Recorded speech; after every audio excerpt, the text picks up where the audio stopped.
नमस्कार दोस्तों, स्वागत है आपका हमारे YouTube चैनल पर। आज हम देखेंगे राज्य व्यवस्था से संबंधित कुछ महत्वपूर्ण प्रश्न। तो पहला प्रश्न है, भारत में न्यायिक पुनरीक्षण की संकल्पना किस देश के संविधान से ली गई? तो इसका सही आंसर होगा ऑप्शन बी, संयुक्त राज्य अमेरिका। भारत में न्यायिक पुनरीक्षण की संकल्पना संयुक्त राज्य अमेरिका के संविधान से ली गई है। इसका आशय है कि सर्वोच्च न्यायालय विधानों एवं आदेशों का न्यायिक पुनरावलोकन कर सकता है तथा उन विधानों एवं आदेशों को शून्य घोषित कर सकता है जो संविधान के प्रावधानों का उल्लंघन करते हैं। अगला प्रश्न, निम्नलिखित में से कौन सा लक्षण भारतीय परिसंघ और अमेरिकी परिसंघ में समान रूप से पाया जाता है? तो इसका सही आंसर होगा ऑप्शन डी, संविधान के निर्वचन के लिए परिसंघीय उच्चतम न्यायालय। अगला प्रश्न, भारत की संघात्मक व्यवस्था निम्नलिखित में से किस देश से संबंधित है? तो इसका सही आंसर होगा ऑप्शन ए, कनाडा। अगला प्रश्न, भारतीय संविधान में राज्यों के संघ की संकल्पना को प्राप्त किया गया है। तो यह किया गया है ब्रिटिश नॉर्थ अमेरिका के अधिनियम द्वारा। भारतीय संविधान में राज्यों का संघ की संकल्पना British north America act Canada से प्रेरित है। भारतीय संविधान के अनुच्छेद 1 के उपखंड 1 के अनुसार भारत राज्यों का संघ है।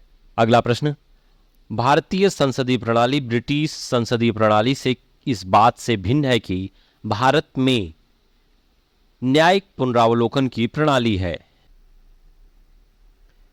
भारतीय संसदीय प्रणाली में न्यायिक पुनरावलोकन की प्रणाली है, जबकि ब्रिटेन में यह प्रणाली लागू नहीं है। इस अर्थ में भारतीय संसदीय प्रणाली ब्रिटेन से भिन्न है। इसके अतिरिक्त वास्तविक और नाम मात्र की कार्यपालिका, सामूहिक उत्तरदायित्व तथा द्विसदनीय विधायिका भारत और ब्रिटेन दोनों की संसदीय प्रणाली में लागू है। अगला प्रश्न, निम्नलिखित में से कौन सा कथन सत्य है? तो इसका सही आंसर होगा ऑप्शन ए, संयुक्त राज्य अमेरिका में सरकार की संघीय प्रणाली है। अमेरिका के संविधान में संघीय प्रणाली का उल्लेख है। भारत के संविधान में भारत को राज्यों का संघ बताया गया है, किंतु संविधान के कतिपय प्रावधान राज्यों की अपेक्षा केंद्र को ज्यादा शक्तिशाली बनाने पर जोर देते हैं। इससे कुछ विद्वान भारत के संविधान को संघात्मक एवं एकात्मक प्रणाली का मिश्रण मानते हैं, किंतु भारतीय संविधान एकात्मक प्रणाली का लक्षण लिए हुए मूल रूप से संघीय संविधान है, ऐसा मानना ज्यादा उचित है। अगला प्रश्न, भारत के संविधान में सम्मिलित समवर्ती सूची किस देश की देन है? तो इसका सही आंसर होगा ऑप्शन बी, ऑस्ट्रेलिया।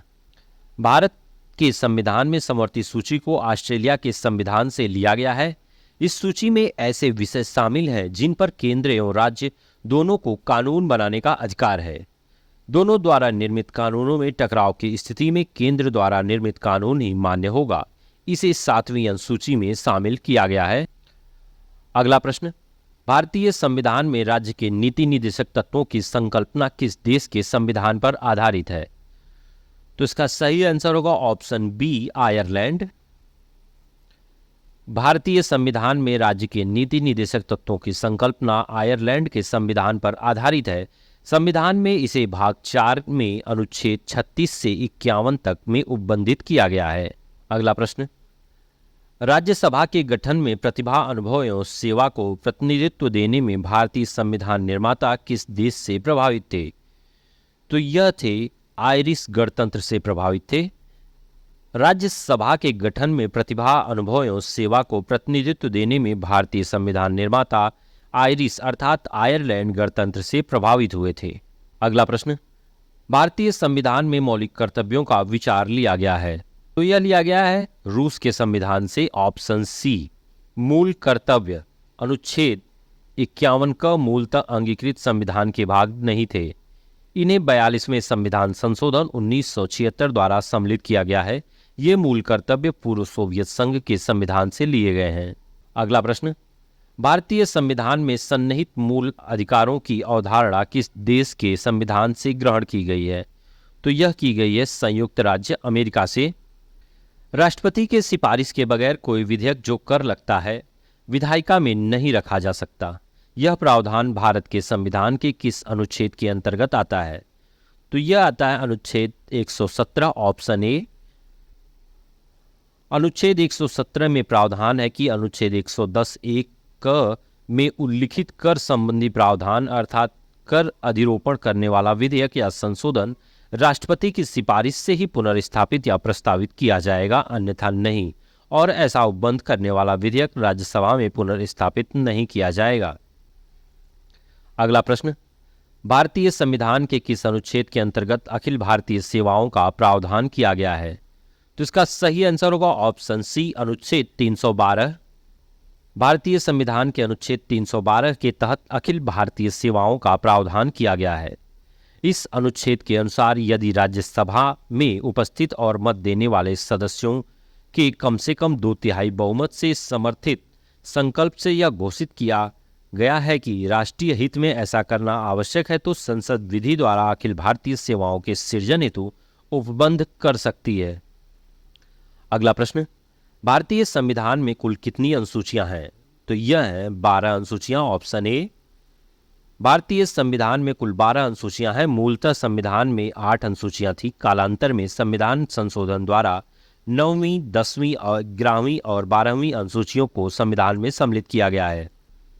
अगला प्रश्न, भारतीय संविधान की निम्न दी गई अनुसूचियों में से कौन सी एक राज्य के नामों की सूची तथा उसके राज्य क्षेत्रों का ब्यौरा देती है? तो यह है पहली अनुसूची, ऑप्शन ए।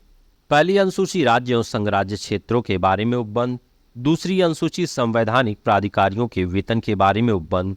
तीसरी अनुसूची शपथ का प्रारूप। चौथी अनुसूची राज्यसभा में स्थानों का आवंटन। अगला प्रश्न, भारत के संविधान के अंतर्गत आर्थिक योजना का विषय है? तो यह है समवर्ती सूची का विषय। समवर्ती सूची की प्रविष्टि संख्या 20 आर्थिक आयोजना का उल्लेख करती है। ज्ञातव्य है कि इसी उपबंध के आधार पर भारत सरकार ने योजना आयोग का गठन किया था।